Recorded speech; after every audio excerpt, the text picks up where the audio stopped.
नमस्कार, मैं प्रियंका शर्मा। चैनल 2 के हिंदी बुलेटिन में आप सभी का स्वागत है। खबरों की शुरुआत से पहले एक नजर अब तक के मुख्य समाचारों पर। उत्तर प्रदेश के मुख्यमंत्री दिल्ली गैंगरेप पीड़िता के घर गए और परिवार वालों को 20 लाख का ड्राफ्ट सौंपा। अखिलेश यादव ने गांव में एक प्राथमिक स्वास्थ्य केंद्र खोलने का भी किया वादा।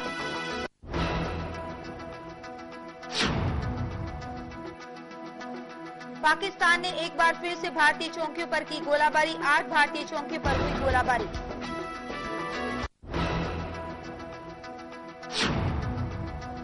जम्मू और कश्मीर के पूंछ में पाकिस्तानी सेना के जवानों ने 2 भारतीय जवानों की निर्मम हत्या। विरोध में बीजेपी ने इस बर्बरपूर्ण घटना के खिलाफ विरोध प्रदर्शन किया। अब खबरें विस्तार से। उत्तर प्रदेश के मुख्यमंत्री दिल्ली गैंगरेप पीड़िता के घर गए और परिवार वालों को 20 लाख का ड्राफ्ट सौंपा। इस दौरान अखिलेश ने गांव में एक प्राथमिक स्वास्थ्य केंद्र खोलने का भी वादा किया। यूपी के मुख्यमंत्री ने गैंगरेप पीड़ित परिवार को सांत्वना दी और घटना के बारे में विस्तार से बात की। इस दौरान उन्होंने कहा कि छात्रा को जिस दर्द से गुजरना पड़ा उसे बयां नहीं किया जा सकता। इसके साथ ही उन्होंने आरोपियों को कड़ी से कड़ी सजा देने की मांग की है।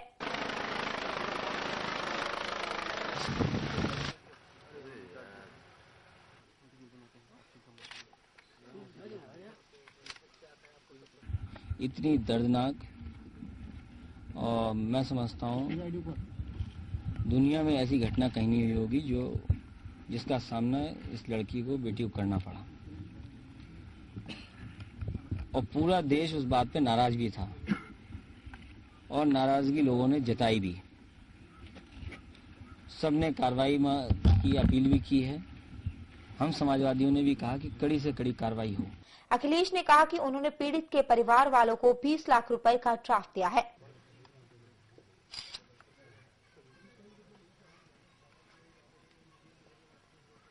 तो 20 लाख रुपए की मदद की है। उसका ड्राफ्ट अभी मैंने उनके माँ बाप के नाम दिया है। वहीं अखिलेश यादव से ड्राफ्ट लेने वाले पीड़ित के पिता ने कहा कि अखिलेश ने अपने वादे को पूरा किया। जो उन्होंने अपना 20 लाख रुपए देने का वादा किया था, आज उन्होंने पूरा कर दिया। गौरतलब है कि 16 दिसंबर को रात दिल्ली में एक चलती बस में 23 साल की पैरामेडिकल की छात्रा के साथ 6 लोगों ने सामूहिक बलात्कार किया था। इस दौरान पीड़ित छात्रा के साथ मौजूद दोस्त के साथ भी मारपीट की गई थी और दोनों को बस से फेंक दिया गया था। इसके साथ ही करीब 13 दिनों तक जिंदगी और मौत से जूझने वाली पीड़ित ने सिंगापुर के एलिजाबेथ अस्पताल में दम तोड़ दिया। इस घटना को लेकर पूरे देश में गुस्से का माहौल पैदा हो गया है और पूरा देश एक सुर में आरोपियों को कड़ी से कड़ी सजा देने और महिलाओं की सुरक्षा सुनिश्चित करने के लिए कठोर कानून बनाने की मांग करने लगा है। चैनल 2 के लिए बलिया से ब्यूरो रिपोर्ट। लगता है सीमा पर सीज फायर का उल्लंघन कर और बर्बरपूर्ण घटना को अंजाम देकर भी पाकिस्तान का मन नहीं भरा है और उसने एक बार फिर से भारतीय चौकियों पर गोलीबारी की है। पाकिस्तान की ओर से ये गोलीबारी कृष्णा घाटी के साथ ही सोना गली समेत 8 भारतीय चौकियों पर की गई। इससे पहले शुक्रवार को भारत ने गुरुवार को अपने उच्चायोग के माध्यम से सीमा पर हुई फायरिंग की घटना के प्रति पाकिस्तान के जवाब पर नाखुशी जताई है।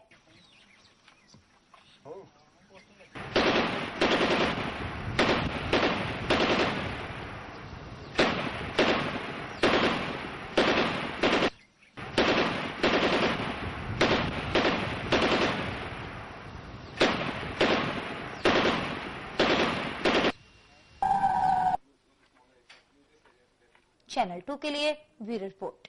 पश्चिम बंगाल की सीएम ममता बनर्जी ने अपनी सरकार के 2 मंत्रियों को सरकार का प्रवक्ता नियुक्त किया है। ये मंत्री हैं पार्थ चटर्जी और फिरहाद हकीम। राज्यपाल एम नारायणन पर जुबानी हमले के बाद सीएम ममता बनर्जी ने सुब्रता मुखर्जी का नाम सरकार के प्रवक्ता की सूची में से हटा दिया। सुब्रत मुखर्जी ममता सरकार में PHED पंचायती राज और ग्रामीण विकास विभाग देखते हैं। राज्यपाल ने टिप्पणी की थी कि राज्य में गुंडागिरी चल रही है। इस पर मुखर्जी ने विरोध करते हुए कहा कि तृणमूल ने पीला कार्ड दिखाया है और जरूरत पड़ने पर उन्हें लाल कार्ड भी दिखा देंगे। अब उद्योग मंत्री पार्थ चटर्जी और शहरी विकास मंत्री फिरहाद हकीम सरकार के प्रवक्ता बनाए गए हैं। चैनल 2 के लिए कोलकाता से ब्यूरो रिपोर्ट। बीजेपी सांसद अयानूर मंजुनाथ की ओर से महिलाओं के खिलाफ दिए गए विवादास्पद बयान से नाराज महिला पत्रकारों के एक समूह ने उनके खिलाफ विरोध प्रदर्शन किया। दरअसल अपने बयान में मंजुनाथ ने कहा था कि महिला पत्रकार उकसाने वाले कपड़े पहनकर टीवी पर आती हैं। इसके साथ ही मंजुनाथ ने कहा कि महिला एंकर टीवी पर सही कपड़े पहनकर नहीं आती हैं। वहीं विरोध प्रदर्शन में हिस्सा लेने वाली टीवी की एंकर सुकन्या ने मंजुनाथ के बयान को भयंकर करार दिया। उन्होंने कहा कि स्टाइलिश और अश्लील दिखने में काफी अंतर है और लगता है कि मंजुनाथ को इस अंतर के बारे में कुछ नहीं पता। Protesting against Ainur Manjunath's statement against anchors is really very horrible statement, and we are all employees. We have our own dignity and own respect, so everybody should respect that, and he also. So it's really very huge difference between stylishness and vulgarness, but unfortunately he doesn't know the difference between these two. वहीं महिला संगठन की उपाध्यक्ष KS Vimla ने मंजुनाथ की प्रतिक्रिया को बेहुदा करार दिया। Honorable member of Rajya Sabha, Mr. Ainur Manjunath. It is such a tragic thing that we have to accept him from our state. He is a Rajya Sabha MP. He has pronounced a statement yesterday telling that all the TV anchors, the way in which they wear the dress, that is provocating people to rape women. It is ridiculous. See how we can analyze it means Ainur Manjunath subscribes to Manu Dharma Shastra. So Manu Dharma Shastra in its 9th chapter tells entirely code of conduct to women. The same thing, the same mindset Ainur Manjunath also is exhibiting. We condemn it, and today the TV anchors are protesting against it. All India Janwadi Mahila Sangatne supports their protest.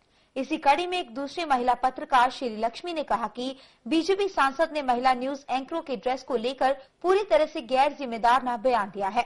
उन्होंने कहा है कि महिलाओं के बारे में बात करने के दौरान नेताओं को सही व्यवहार करना चाहिए। Ainur Manjunath has given an irresponsible statement regarding the dress code of TV news anchors, and he told that it provokes rape. If it is so, we strongly condemn it. And if he says this statement against any woman of India, we strongly condemn it. He says it, he told it against national news anchors. Even though we strongly condemn it, politicians should learn to speak responsibly regarding any woman of India. Channel 2 के लिए bureau report. फिलहाल रुकेंगे छोटे से break के लिए। खबरों का सिलसिला लगातार जारी रहेगा। आप देखते रहिए चैनल 2।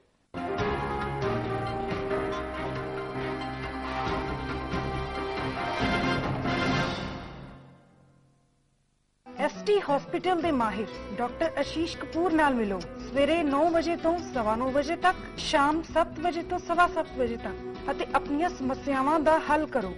संपर्क करो ST हॉस्पिटल 9915402525। कुछ ही चीजें हैं जो मोटा होने पर भी प्यारी लगती हैं। थैंकफुली मेरे पास है jolly fat go slim capsules and anti cellulite oil. सबसे आसान तरीका फिट रहने का। Jolly fat go slim capsules and anti cellulite oil.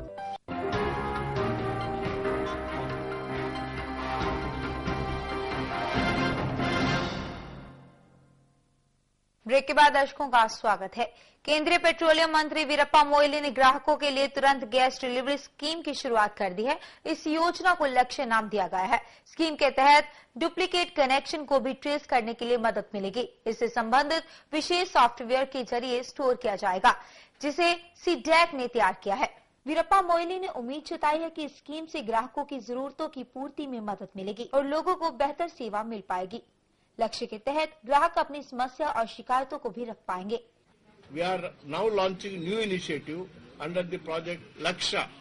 This project is called Laksha, towards greater customer empowerment, better subsidy administration, enhanced transparency in the distribution chain through IT-based customer service initiatives. So this is a new the portal which we have opened it up, and in fact this should largely help the consumers, to redress their grievances, and it will be, the decision will be taken as quickly as possible.